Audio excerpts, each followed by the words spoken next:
yo quería enfocarme a cómo hoy nos condicionan, o cuáles son los condicionamientos de la libertad de expresión, o cómo se desarrolla esa esfera, o cómo es el proceso, ¿no es cierto?, de esto como marcan la legislación vigente, que es buscar, procesar y difundir información, que eso es la definición técnica de la libertad de expresión, básicamente, o la más básica.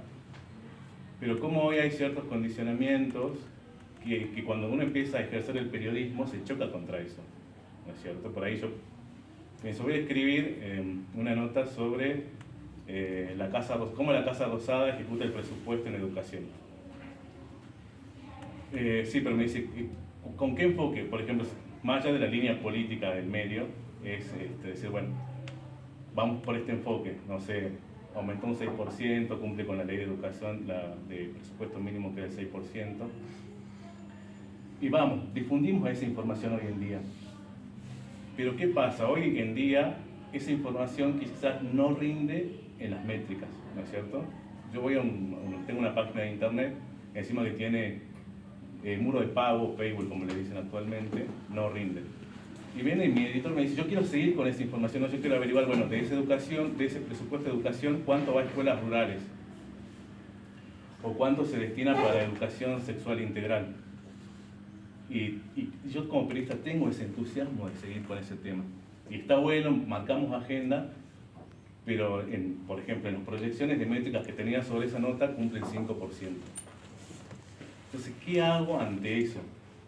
Pues yo quiero seguir, ¿qué hace el medio ante eso? ¿No es cierto? Es uno de los grandes problemas que tenemos hoy con el ejercicio de la agenda, de la libertad de expresión, la agenda informativa. Eso es lo que más hoy yo lo veo como un tema desafiante, más allá de las cuestiones jurídicas o de gobierno, que es otro tema, digamos, otras escalas, otros estamentos.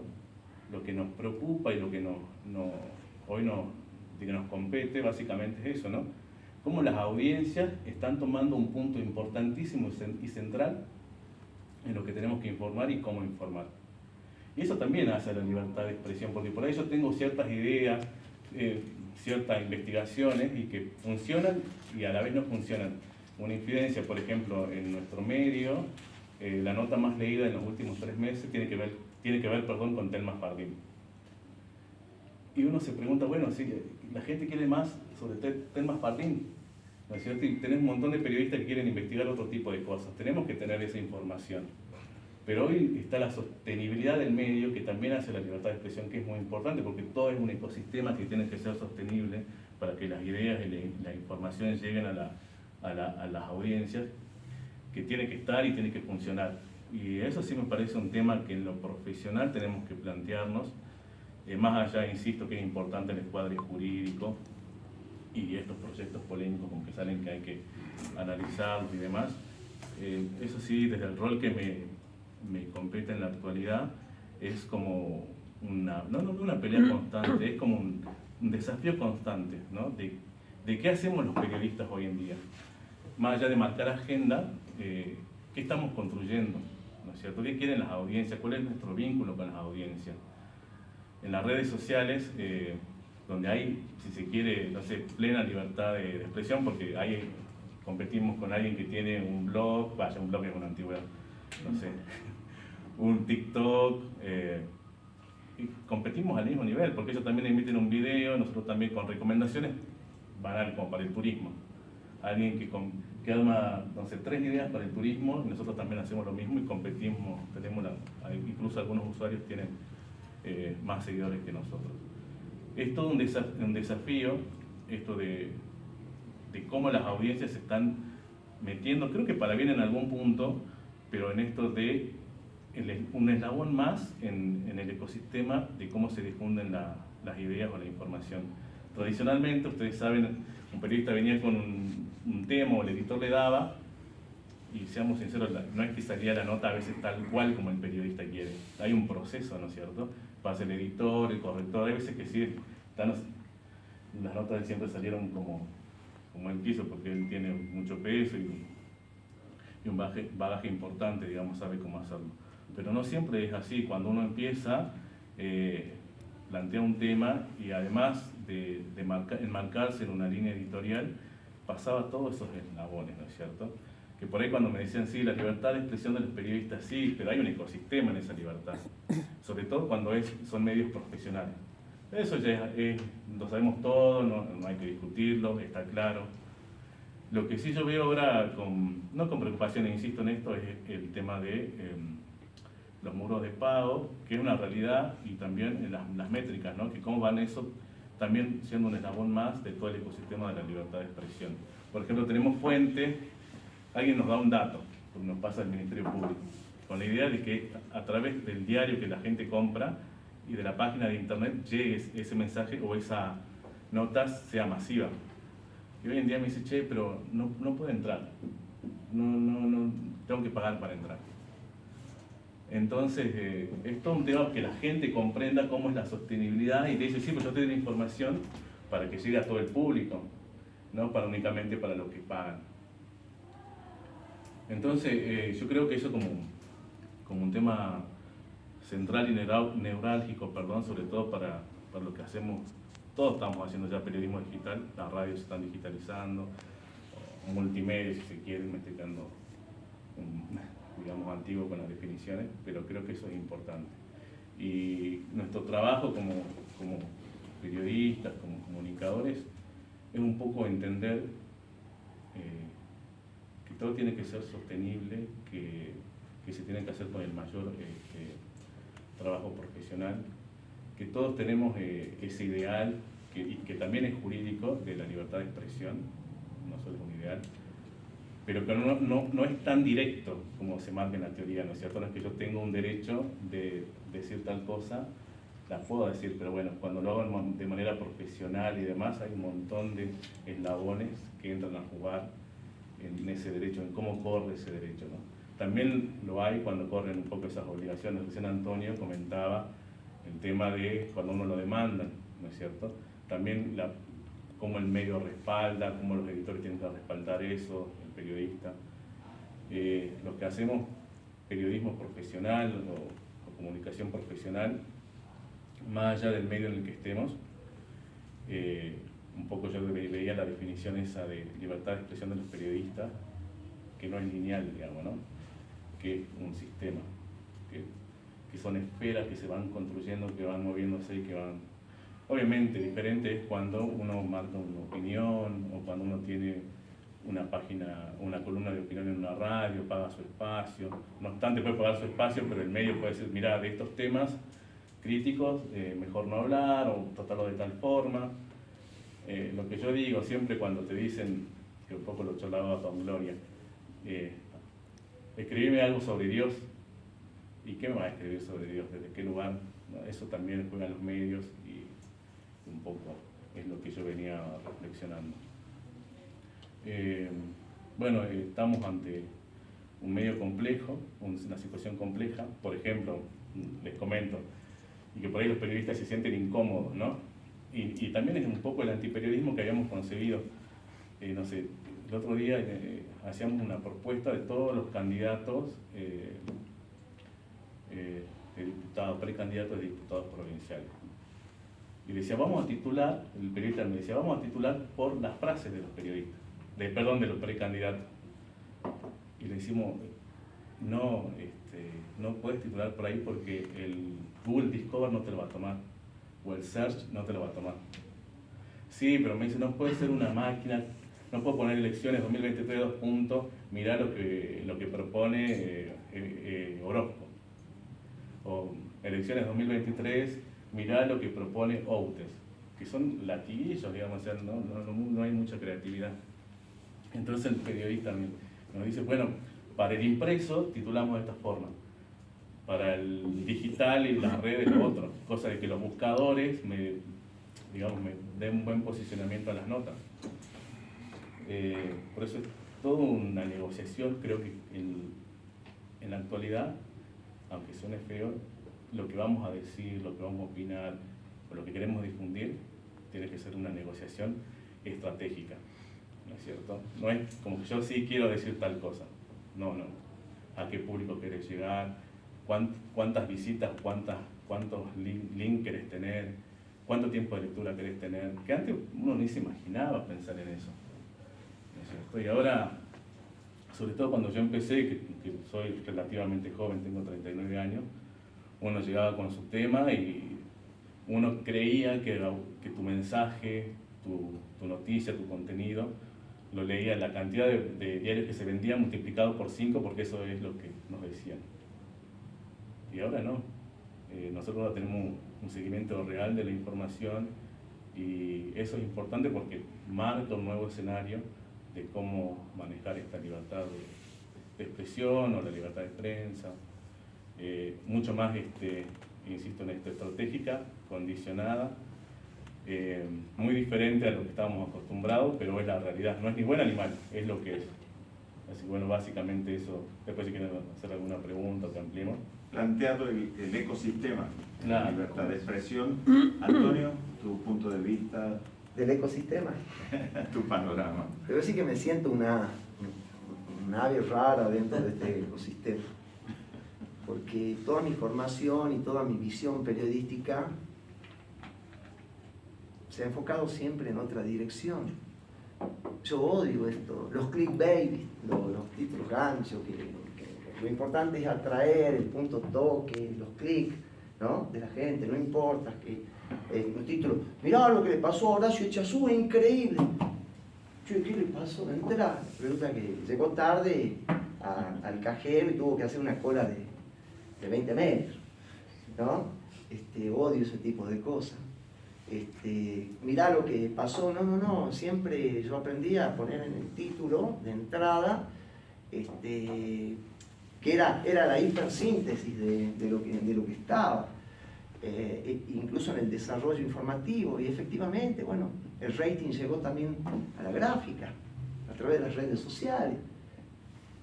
Fue Fardín, fue Látigo, y es difícil. Y encima estamos con grandísimos problemas, porque tenemos un país en crisis. A la vez trabajamos en una industria que está en crisis, que tiene su modelo de negocio en crisis. El modelo de negocio, digamos, basado en la imprenta de Gutenberg, está en crisis. Y hoy buscan cómo monetizar los contenidos, ¿no?, en el mundo. ¿Cómo hacemos con suscriptores? Los últimos informes fueron para suscriptores exclusivos. Entiendo que eran lindos, eran interesantes y me gustaría que sean públicos para todo el mundo, pero no son. Veo que estamos todos nubilados con la inteligencia artificial. A mí me preocupa muchísimo. De hecho, la semana pasada el Consejo de Seguridad de la ONU por primera vez se pronunció y dijo que hay mucha preocupación porque así como la inteligencia artificial tiene muchas posibles aplicaciones para bien, también puede ser nefasta en muchos aspectos, laborales, sociales y fundamentalmente en lo que refiere a los derechos que tenemos en juego, a la propagación de fake news. Tenía un discurso que había preparado, pero bueno, la verdad que me daba vergüenza a mí porque tenemos a Seba y él va a explicar mejor todas las diferencias entre libertad de expresión, libertad de prensa, derecho de información, que son, obviamente, van de la mano.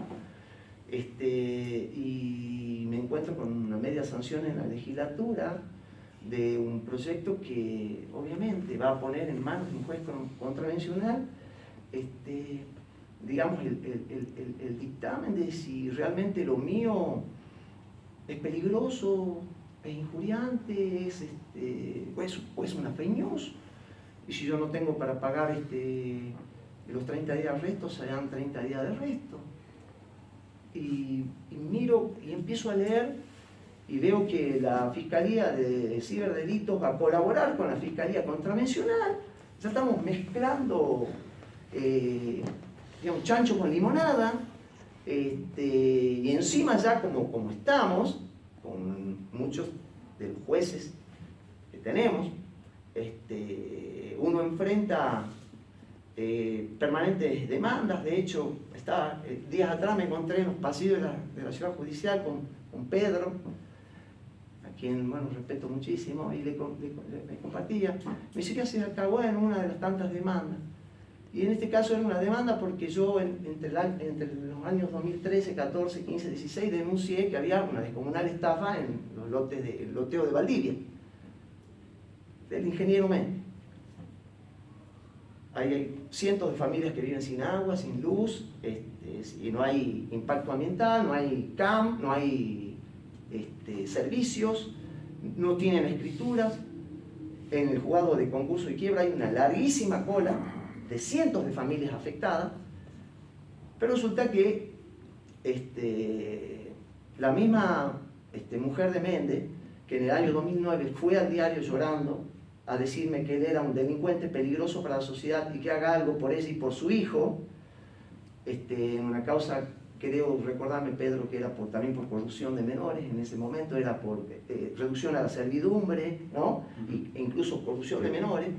Y yo hice la nota y ahí me dice, por favor, ponga el foco en el Loteo Valdivia porque es infernal lo que está ocurriendo. Y yo lo puse, y ahora ella y su abogado me denuncian porque dicen que yo he piantado, digamos, los clientes, que impedí que este desarrollo crezca y se puedan vender los lotes, más lotes de lo que se vendieron. No sé si alguien está al tanto. ¿Y qué pasa? Lamentablemente cientos de familias accionaron, pero para la justicia ahí no hubo estafas en el veredicto judicial, sino hubo incumplimientos contractuales. Ahora, el señor Oyeni habló de fraude, habló de estafa.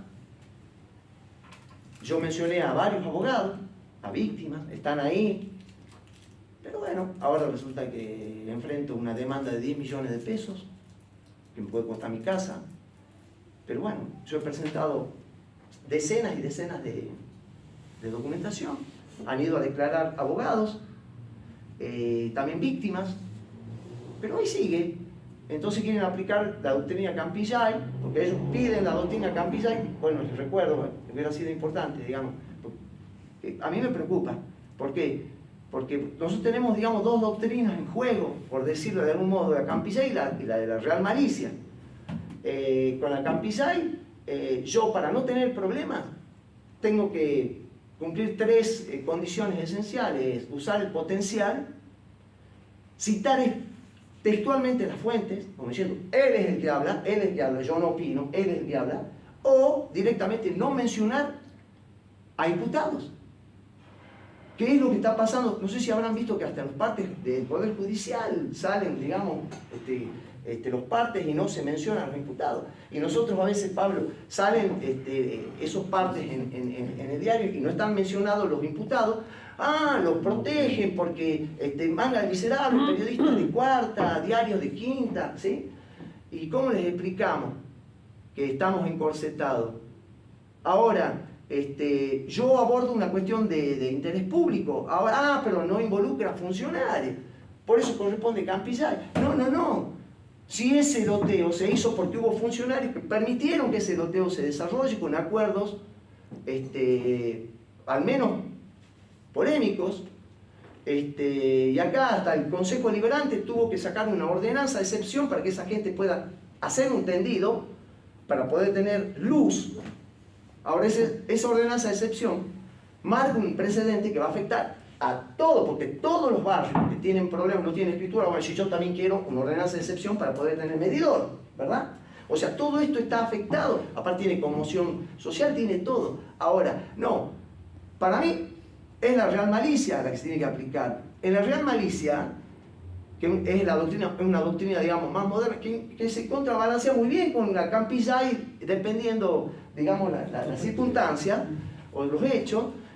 Ahí el que me denuncia a mí tiene que demostrar que yo publiqué algo falso en conocimiento de que era falso, y además yo mostré una indiferencia total ante esa falsedad para que con el fin de afectar a alguien. Hay una Real Malicia, pero tienen que demostrarla esa. Ahora, con el fallo Campillay, todo bien, perfecto. Ahora, he leído miles de casos de La Razón, del Día, de esto, de Clarín, todo, pero son fallos distintos. Yo lo que hago es periodismo de investigación. Ahora, de esos tres, digamos, de esos tres puntos que yo tengo que observar para no tener problemas. ¿Sí? Porque ya hay que decirlo, que los periodistas, digamos, no nos pueden, digamos, denunciar por calumnias e injurias, porque estamos en el ejercicio regular del periodismo. Ahora, detrás del caso Kimmel. Ahora, pero sí está el daño civil. Y crean que el daño civil duele tanto más que el penal. Porque en este caso yo tengo mi casa en juego. Yo sé que no debería perderla, porque he documentado todo y está a la vista. Basta que una jueza o un juez vaya al loteo Valdivia, vea cómo está la gente para ver. Y así me pasa, porque bueno, a mí me toca tratar temas de usura, temas de... los mismos jueces que por ahí dicen, no, a ver, se me dio un caso, digamos, paradójico. Hay una estafa reciente con desarrollos donde fueron afectados, digamos, muchos funcionarios del Poder Judicial. Muchos funcionarios, altos funcionarios. Y me hablaron, Tano, por favor, danos una mano. Esto es descomunal, la estafa piramidal es un poroto al lado de esto. Estos son millones y millones de dólares. Bueno, está bien, me pongo a ver, efectivamente, millones y millones de dólares. ¿Sí? Ahora, son los mismos funcionarios que cuando yo le digo, che, es injusto lo que está pasando, ¿no me decías vos que era incumplimiento contractual? No, es estafa, ahora la viste a la estafa, porque perdiste los ahorros de tu hijo en dólares. Pocos tienen privilegios de tener cientos de miles de dólares, digamos, ahorrados, como ellos, que son los que perdieron en esta estafa. No son, digamos, los pobres infelices que caen en las estafas de Santa Mónica, de ICBA, ¿no? de Cielo del Valle, Cielo del Sur. Deben conocer algunas de estas estafas ustedes, porque están en todos lados. El 80% de los loteos en la provincia son, digamos, tienen alguna irregularidad, ¿no? Y después el Estado tiene que cubrir todo eso. Ahora, necesitamos una justicia que diga, esto es estafa. No incumplimientos contractuales, porque entonces todos estamos habilitados para estafar con loteos y desarrollo. Es fácil, ¿no? Entonces chocamos con esto. Y ahora, aparte de tener todo esto, ahora yo veo pasmado que nuestra legislatura, nuestra Cámara de Diputados a media sanciona un proyecto, pero que es, a ver, manifiestamente inconstitucional. No hace falta, acá hay abogados a quienes respeto y me da vergüenza decirlo, pero es manifiestamente inconstitucional, insostenible, impracticable. Esto no progresa. Pero veo que está, y veo que en La Rioja quieren hacer una reforma constitucional para limitar la libertad de expresión, la libertad de prensa y el derecho de información de la gente. Porque yo, ¿cómo mido qué es lo que puedo hacer y qué no? Yo no meto mis narices en la vida privada de las personas, porque ahí sí estoy violando derechos personalísimos. ¿Sí? Entonces nosotros los periodistas tenemos que ser conscientes que el ejercicio de la libertad de prensa y la libertad de expresión tienen un costo, y el costo es nuestra responsabilidad. Porque después sucede que nos encontramos, como en estos casos, que los mismos poderes que propagan usinas, ¿sí?, de troles para, digamos, demonizar, ¿sí?, calumniar a rivales políticos, páginas, digamos, que uno no sabe de quién son, y todos los colegas nos preguntan, che, ¿de quién es esta página? ¿De quién es aquello? Todo. Ahora resulta que usan ese mismo pretexto para sacar una ley que ahora sí nos pone a todos contra las cuerdas, porque ahora dependo yo de un juez contravencional que no se le vaya a ocurrir a decir que ofendí a un funcionario público, que una nota mía, digamos, incitó a un tumulto, porque así está, y que me apliquen 30 días de arresto, encima que tengo que andar desfilando por la ciudad judicial, y ahora, digamos, tener que enfrentar esto. Por eso, hoy, digamos, quizás sea el más antiperiodístico de los mensajes que yo quiero dejar, es que en algún momento, queridas y queridos colegas, estamos acá, vamos a tener que empezar a separar la paja del trigo, ¿sí? Porque vienen tiempos peores.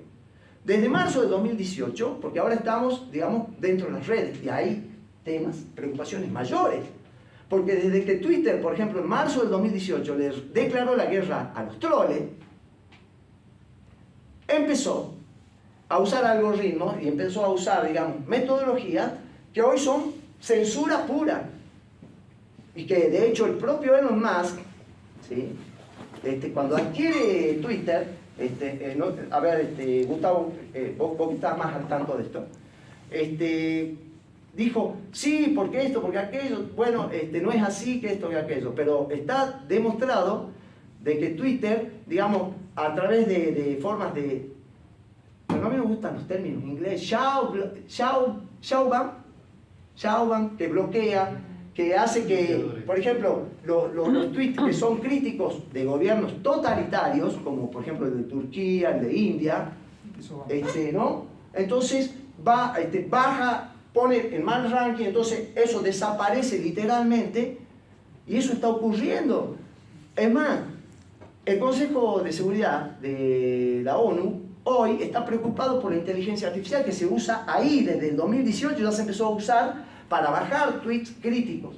Ahora, el problema que a mí me preocupa es que ¿dónde operan más estas formas veladas de censura? En los países que tienen leyes, ¿sí?, menos propensas, digamos, a respetar la libertad de prensa, la libertad de expresión y el derecho de información de la gente. Países de sesgo totalitarios, autoritarios. Y yo no quiero que este país vaya transitando como le escuché decir en estos días a Sapsay, un constitucionalista, que la mancha de autoritarismo siga creciendo con leyes como esta, que ya tiene media sanción acá, con una reforma constitucional como la que está planteada en La Rioja, directamente para limitar, digamos, la libertad de expresión y la libertad de prensa, porque tenemos muchas cuestiones que se están juntando. Encima, quería decir que la ONU, en el año 2020, a ver, se le ocurrió, digamos, armar un foro de gobernanza mundial de Internet, en el cual, digamos, no son los gobiernos, no serían los gobiernos los que, digamos, manejarían la situación, sino que esto sería una suerte de cogobierno con las grandes tecnológicas.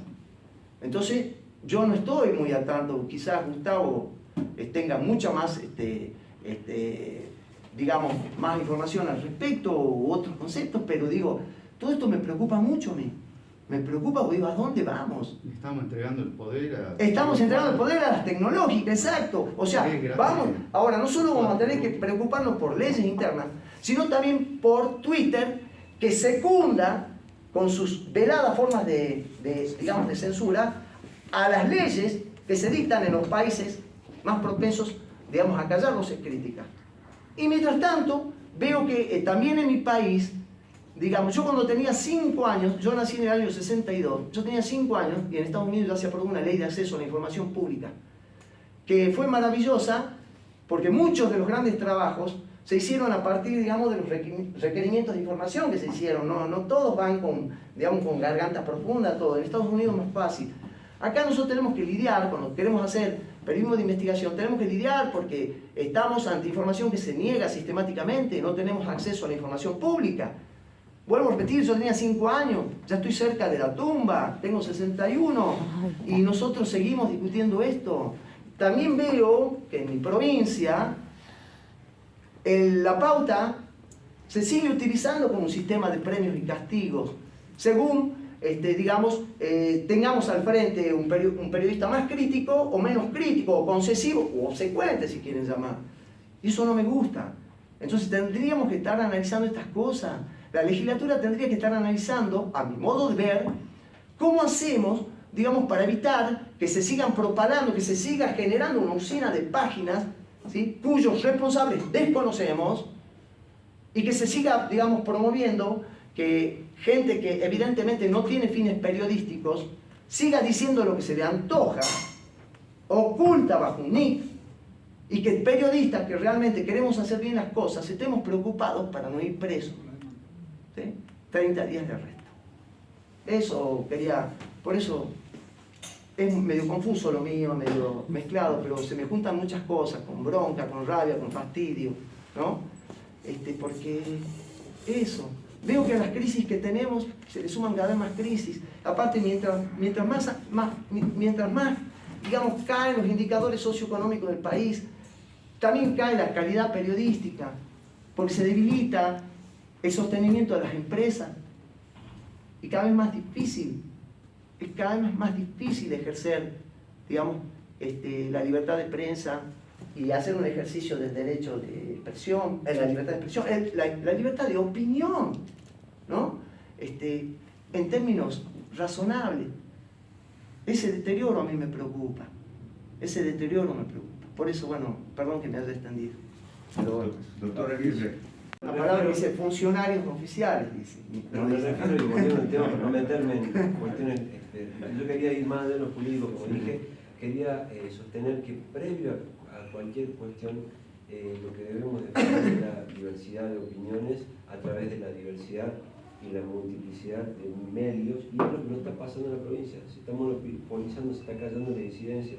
Sebastián habló de los programas que se están levantando, de las distintas. Además, no se levanta un programa y listo. Hay gente que vive de eso, ¿no? Así como otros viven de la pauta, ¿no es cierto? Y no existen formalmente en la realidad. Hay personas que dignamente cumplen su trabajo, se la juegan, y sin embargo hoy son proscriptos, porque es una realidad, no dándole la pauta o levantándole el programa.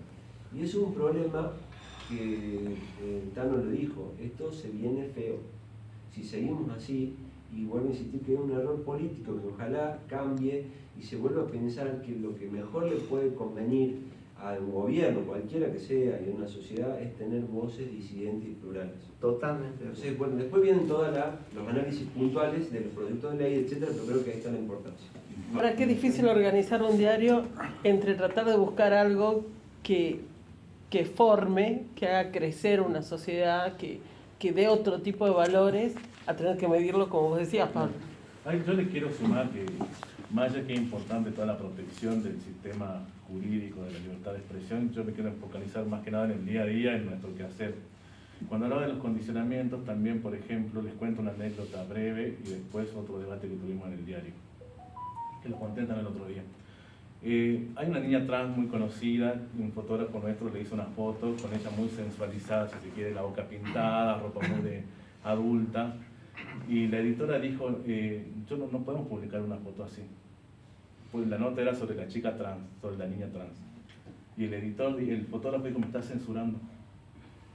Y entonces ahí hubo como un choque, y ahí lo que también juega, lo que condiciona la libertad de expresión es el tema de la ética, ¿no es cierto? O los valores que los periodistas tenemos, o los valores que el medio quiere adherir. También lo discutimos siempre, y el fotógrafo se fue enojado porque terminó saliendo una foto de archivo y dijo que censuraron. Ahora, Pero yo la te editora pregunto, Defensoría del Público. una empresa como un diario, por ejemplo, o un canal de televisión, ¿no está obligado a defender a sus...?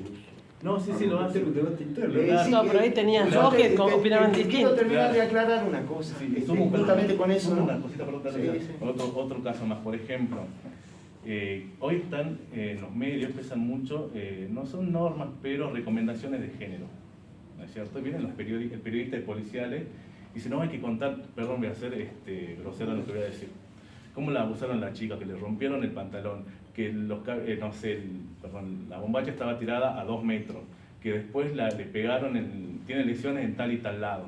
Eso vende. Y cuando vos como editor o la editora decís, che, no podemos contar todo eso. Y el periodista, se está censurando, no querés que la noticia venda. ¿Y quién tiene razón, digamos? ¿No? Porque él dice, quiero vender más noticias, contando más detalles, porque es lo que nos enseñaron. Mientras más detalles tengas de un hecho, es lo que más se vende, sos mejor periodista por tener más detalles. O morbo. O morbo, claro. Compramos morbo. Claro, por eso, pero hay periodistas, las escalas de valores no son las mismas de todos. Un periodista cree que contar eso está bien, y hoy por suerte yo estoy de acuerdo con que estas recomendaciones de géneros existan, pero también entiendo que hay gente que no la comparte. Y esa gente que es subjetiva entiende que están cercenando su derecho de informar con todos los detalles que hay. Vos sabés que es importante, con respecto a las responsabilidades, nosotros no es esta la única demanda. Yo he tenido cartas, documentos, demandas, gobernadores, intendentes, jefes de gabinete, ministros, en fin. Y por lo general, como la intención es acallar, encorsetar al periodista, entonces, digamos, se denuncia al medio, Sí, está la figura, ¿viste? La vieja figura del editor responsable, que es el director del medio. Entonces, por lo general se denuncia al medio y se denuncia al periodista que firma la nota. Por eso muchos periodistas optan por no firmar, ¿no? Y también ahí está el otro tema. Yo también digo, no firmo más, pero por otro lado digo, ¿por qué? Porque si yo voy a cuestionar, yo quiero que sepa el funcionario al que estoy cuestionando que soy yo el que lo cuestiona, Antonio Ieni, no un spam ni un troll. Con Pablito hemos desfilado con la justicia muchas veces, ¿no? Con informes, pero informes que estaban hiperdocumentados porque nosotros, a ver, yo tengo una ventaja con respecto a un montón de periodistas, ¿no? Que yo tengo más tiempo, yo digamos me tomo más tiempo para las investigaciones, el día a día, obviamente hoy y otra cosa que habla también con el tema de los pequeños medios, hoy todos somos multifunción, todos. Hasta, no sé, los periodistas de las grandes corporaciones mediáticas, porque esa es la tendencia. Somos todos multifunción, todos por 2 pesos, todos por el mismo sueldo, todos. Tenés que escribir para el diario, escribir para digital, adaptar esto, sacar fotos, editar fotos, autoedición. Yo me resisto, pero soy un anacrónico. Yo me resisto a editar las fotos. ¿Por qué? Porque veo ahí que es un peligro para un compañero. Pero vamos a eso. Y yo no las edito y le genero problemas a otros compañeros que las tienen que editar. Sumando lo que contaba él. Pero vamos a la multifunción, vamos a todo, y grandes y chicos. ¿Alguien podrá hablar de la autocensura? Acá me tenés a mí no hablando de, por ejemplo, de Loteo Méndez, porque tengo que autocensurar, porque aparte tenemos mediaciones, vamos a mediaciones privadas, donde dicen, bueno, está bien, listo. Vos cortala y se acaba la... ¿Sí? Los primeros que te No, piden vos vas a las mediaciones y no podés decir lo que se trata en una mediación. No, por el deber de Porque si no, vos caes en un problema legal. Hay un pacto de confidencialidad en las mediaciones. Claro. Pero de lo que se diga en la Y mediación. después vos podés que seguir la investigación. Pasa que no te quedan ganas de pero a seguir. ver, no, pero te explico. Después está el otro tema. Ahora yo saco estos temas, yo sigo denunciando lo que denuncio. Ahora, yo estoy presionando a la justicia. Porque la justicia está, digamos, analizando el caso. Utilizan al medio, el periodista utiliza al medio para presionar a la comunidad para que yo, jueza, digamos, imparcial, me sienta presionado. O sea, el solo hecho de que te denuncian, ¿sí?, a vos ya te genera una serie de planteos éticos que te hace que te autocensures, que por lo menos no puedas tocar ese tema hasta que la justicia falle. Si algo aprendí es que el único resguardo que tiene la libertad de prensa, la libertad de expresión y el derecho de información de la gente es la diversidad de medios y opiniones. Por eso es importante que exista. Porque yo me puedo autocensurar, a mí me podrán censurar, quizás a Pablo, pero a todas y todos los periodistas no. Entonces ese es el único resguardo, por eso hay que asegurar esa diversidad a la que vos te referís. Ese es el único resguardo.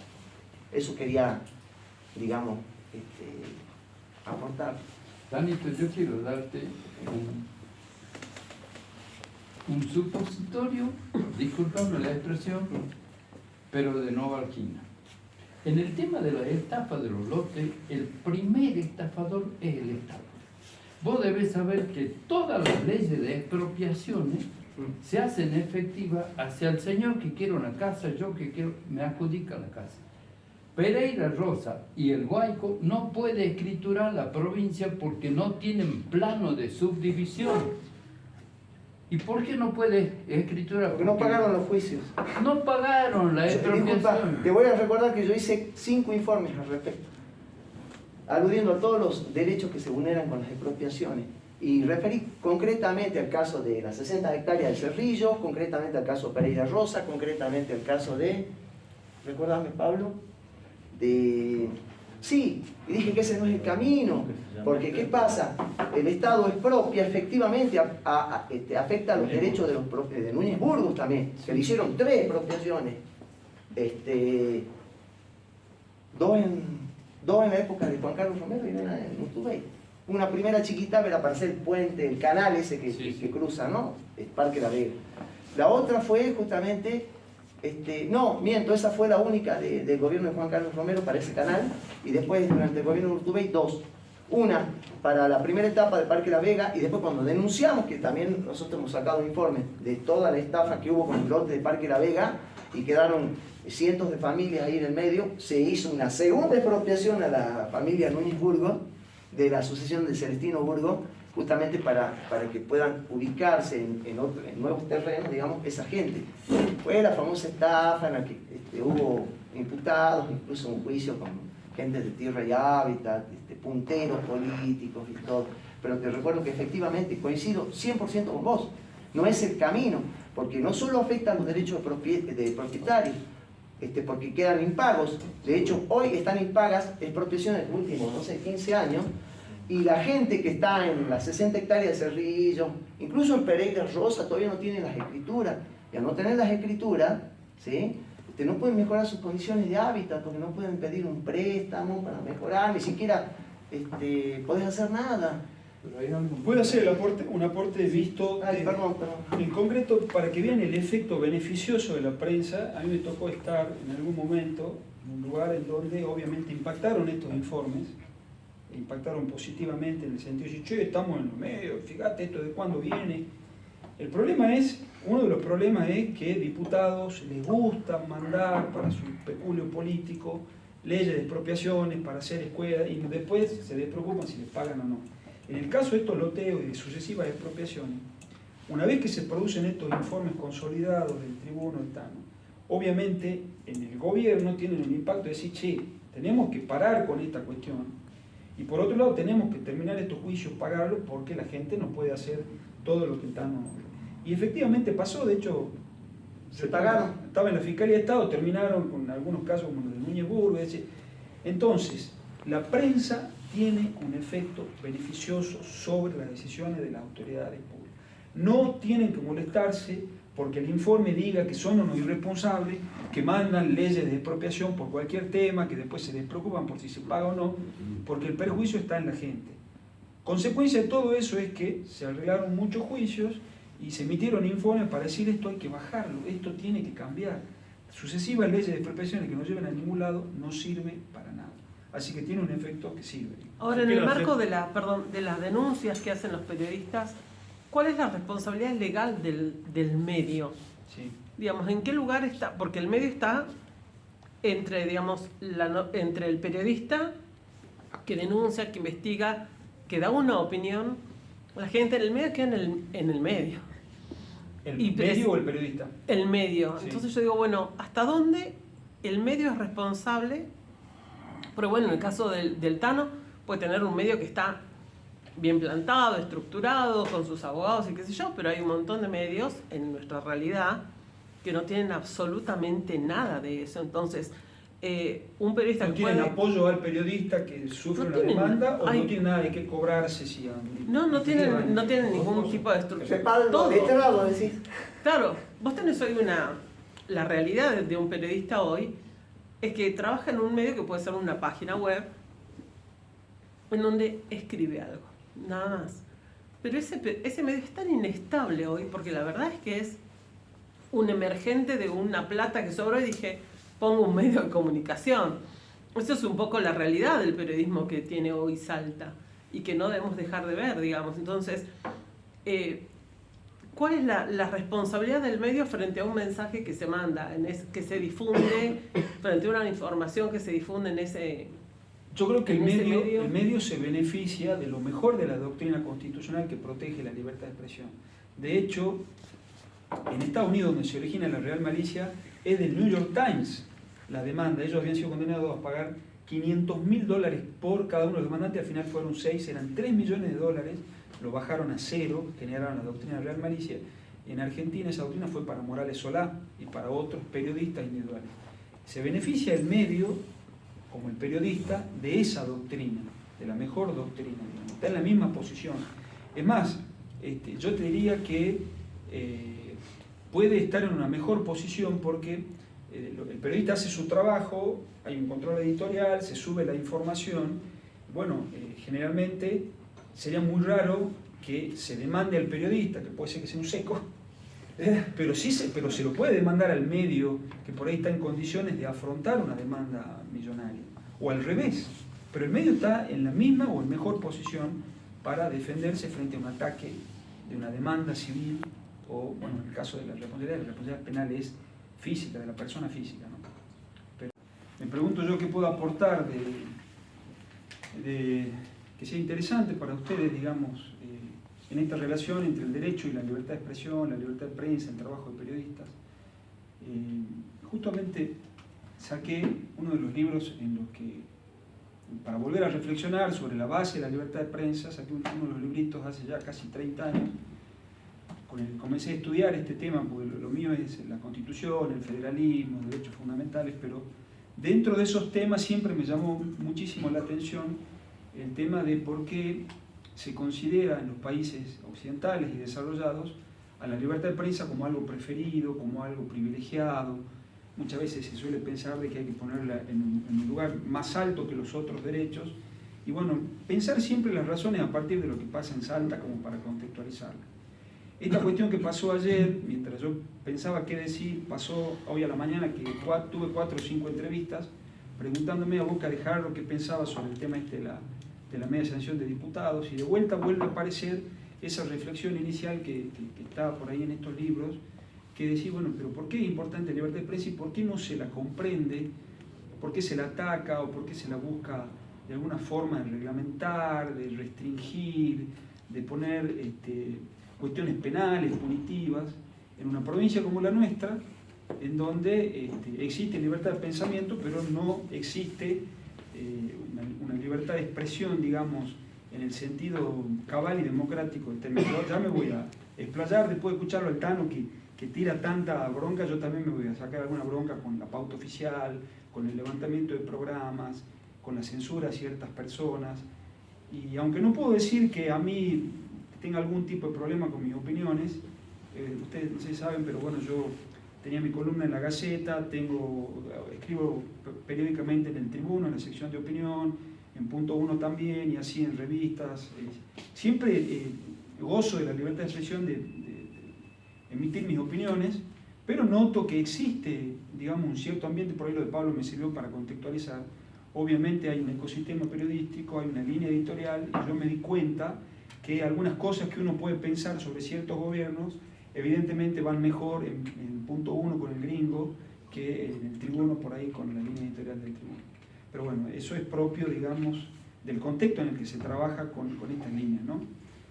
Pero en líneas generales, digo, en Salta existe una libertad de pensamiento, en las redes se expresa, ha generado quizá todo este problema sobre las falsedades, las informaciones que circulan, los ataques en redes y demás. Pero cuando yo vuelvo sobre este tema de la reflexión sobre por qué es tan importante la libertad de prensa para un contexto como el mío, que es el de derecho constitucional, el de los fallos, y cuando por ahí uno lee el fallo que citaba el Tano de Campillay o concretamente Morales Solá, que toma la Real Malicia en Argentina, por qué es preferida, por qué se busca frente a ciertos conflictos hacer que la libertad de expresión esté en un sitial más alto, es algo que todavía en Salta creo que no se termina de comprender. Y cuando uno analiza qué pasó con la ley de protesta, por ejemplo, ¿no?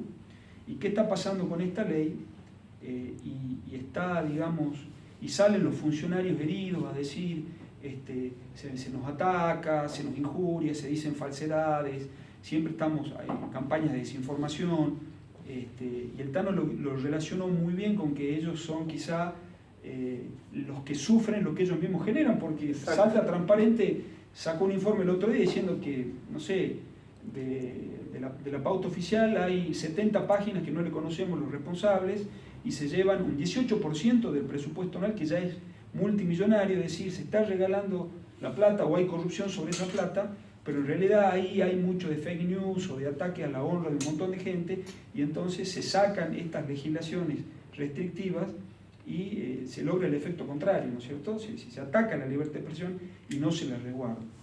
Pero bueno, volviendo al tema de los fundamentos, que es por ahí una reflexión a partir de la cual creo que podemos analizar la ley antiprotesta, esta ley anti-fake, que me parece que así se va a caracterizar, a pesar de que es una ley bien nacida para tratar de proteger la difusión de videos íntimos, ¿viste? La cuestión esta de la protección de la intimidad frente a la difusión de videos en las redes sociales, se mete este tema y la incomprensión para mí está en el hecho de que no se entiende que, por ejemplo, respecto de autoridades públicas o funcionarios públicos, tienen que tolerar la crítica, tienen que comprender que existen noticias que pueden ser falsas, informaciones que pueden ser falsas, parcialmente falsas, inexactas, agraviantes, como quiera que se las califique, pero la lógica es que es preferible eso, es preferible inferirle un daño al honor a la figura pública, a Méndez o a quien sea, pero que la noticia se conozca, que mucha gente pueda tener acceso a esa información, que pueda precaverse si está a punto de contratar con estas empresas que son realmente empresas que producen grandes estafas, o para tomar decisiones políticas, digamos, ¿no? La Corte siempre suele decir de que la libertad de expresión está ligada a una democracia constitucional, al autogobierno colectivo, es decir, los más evolucionados en la teoría política dicen ciudadanos informados pueden ser autónomos y a la vez lograr ese ideal de autogobierno colectivo donde todos decidamos sobre la cosa pública, algo que traducido en concreto para la provincia de Salta es: mientras más información existan sobre todos los funcionarios, sobre todo lo que hacen los funcionarios, sobre los negociados detrás de las bicisendas, detrás de las compras de corralones, detrás de las facturas truchas de las empresas de iluminación, detrás de las autorizaciones excepcionales a los loteos, detrás de los contratos de aguas del norte, detrás de todo lo que existe sobre la cosa pública, puede haber información que cause una lesión al funcionario, puede haber una información que cause a personas particulares que estén ligadas a la cuestión de interés público, a figuras públicas, ¿no es cierto? Y esa gente va a tener que entender que nuestro sistema constitucional, en la tensión entre el honor, la intimidad, la privacidad o lo que sea que esté en cabeza de estas personas, tiene que prevalecer la lógica del derecho de acceso a la información pública, el derecho de la libertad informativa, de la libertad de expresión, porque esta es la única forma en que el sistema respire con la suficiente información y circulación de ideas para que todos podamos tomar mejores decisiones. Si hay que sacrificar algún derecho en conflicto, tienen que ser esos derechos individuales, mal que les pese a la gente que recurre a la justicia y demanda a periodistas como el Tano. Yo personalmente me he tenido que enfrentar a esas situaciones. Yo como abogado he estado en cuestiones controvertidas, como funcionario también he estado en cuestiones que han salido en los diarios. De hecho, no quiero ser autorreferencial, pero, sí, pero tenés un caso muy concreto. Pero para ser claro, digamos, una persona como yo que se considera estudiosa de estos conflictos y que afirma que la libertad de prensa tiene que prevalecer y que hay que bancarse y tolerarse por ahí las injurias y las críticas de medida, me tocó alguna campaña tremenda que sufrí en Cafayate por parte de una radio, un medio de prensa, y siempre estaba la duda ahí si ya se pasó de la raya, creo que se merece una demanda, y la verdad que era cuestión de aguantar. Y después con el tiempo la gente creo que supo que detrás de las cosas no eran tan así, había otros bemoles, por ahí, bueno, no importa, no viene el caso, pero digo, creo que le está faltando a los funcionarios, y me pongo en el lugar de funcionario porque también estuve en la función pública, ahora estoy en la universidad.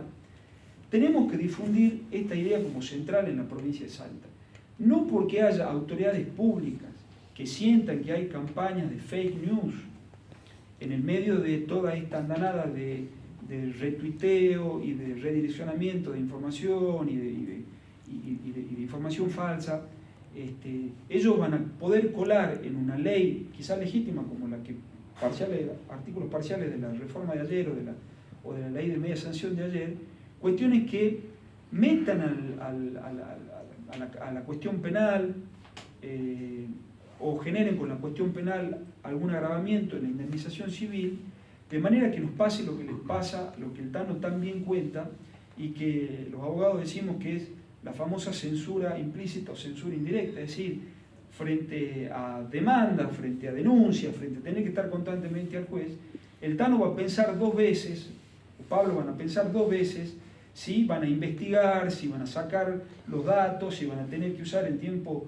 en potencial hasta que la gente descree realmente si está frente a una banda, cuando en realidad la única forma en que, siguiendo los parámetros más evolucionados para responsabilizar a un periodista, son realmente cuando el periodista actúe con un dolo absoluto y total sobre la falsedad de la información. ¿Sí?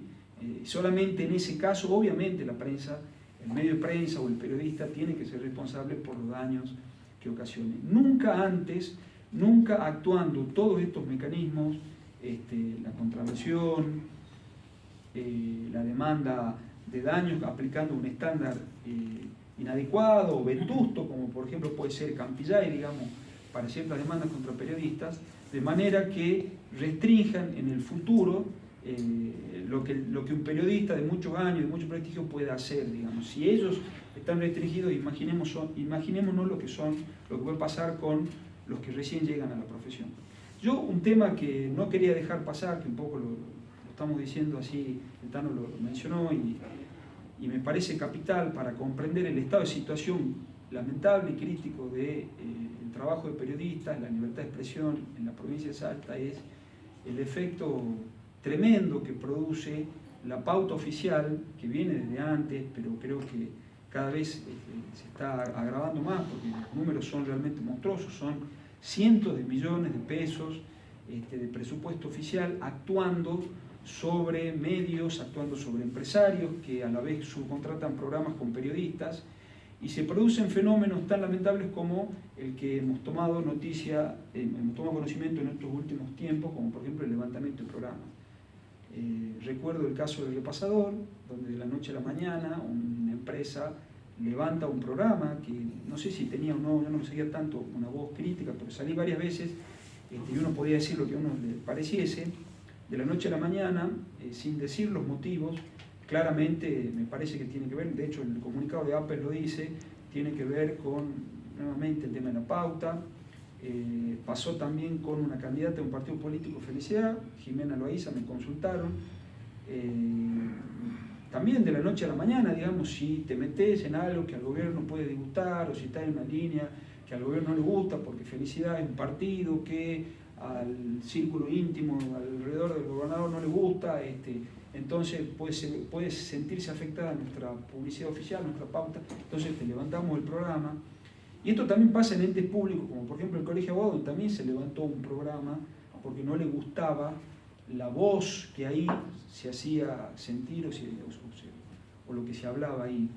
Entonces, un concepto que también vamos a tener que trabajar, lo que reflexionamos, escribimos sobre libertad de expresión, es el tema de la multiplicidad de voces, que se llama, ¿no? O sea, y con esto más o menos concluyo y abro para que hagamos un conversatorio, charlemos y tiremos los temas para seguir reflexionando. Claramente yo soy de los que tienen la idea de que tienen que estar todas las opiniones en la escena pública, aún las opiniones que no nos gusten, aún las opiniones más críticas, las opiniones más disidentes. De hecho, todo el andamiaje en que se sustentan todas estas cuestiones que los abogados estudiamos en los fallos de corte, por ejemplo, respecto a la libertad de expresión, que vienen de un cierto liberalismo, ¿no? Hablamos de libertad de pensamiento, hablamos de libertad de expresión, hablamos de libertad de prensa, en la lógica de ese sistema que nos viene de los Estados Unidos, de esa constitución, y que están en la nuestra y que se perfeccionan con el tema de las convenciones internacionales, el artículo 13 de la Convención Americana, con el derecho de información, es básicamente la idea de que estén todas las opiniones y la información en la escena pública, repito, aún las que no nos gusten, aún las que sean críticas con nosotros, aún las de ultraderecha. Se abre una incógnita hoy en el debate jurídico contemporáneo, qué hacemos con las expresiones de odio, qué hacemos con el discurso tipo Milei, qué hacemos con el discurso hasta trotskista, ¿no? ¿Qué hacemos? Bueno, tienen que estar todos, no tiene que haber, como dice nuestra Constitución, no tiene que haber censura alguna sobre las ideas que se publiquen en cualquier medio de prensa, y en todo caso solamente puede haber responsabilidad ulterior. Agrego que esa responsabilidad ulterior que se juzga a través de una demanda contra un periodista no implique la censura previa futura cuando ese periodista trabaje con temor por perder su casa, por perder su empleo o por tener una vida, una ancianidad en la pobreza más absoluta, digamos, y sufriendo las consecuencias de haber trabajado como periodista. Así que bueno, creo que esas son las líneas de acción que yo por ahí como constitucionalista me pongo a pensar, ¿no? Reitero, hacer que comprendan la sociedad, pero comprendan las autoridades públicas que son las que tienen estas iniciativas, que comprendan los jueces, incluso que comprendan los colegas abogados, que está en tensión todo el sistema permanentemente, está en tensión la libertad de prensa, la libertad de expresión, con los derechos, pero como se dice en la jurisprudencia de estos países evolucionados, como los Estados Unidos, como los países, los mejores países europeos, como los nuestros inclusive, tiene un lugar privilegiado, tiene un lugar preferente la libertad de expresión, porque se vincula a la libertad política, a la autonomía, al autogobierno colectivo, en la expresión que trataba de describir. Así que bueno, esa sería toda mi exposición. Gracias.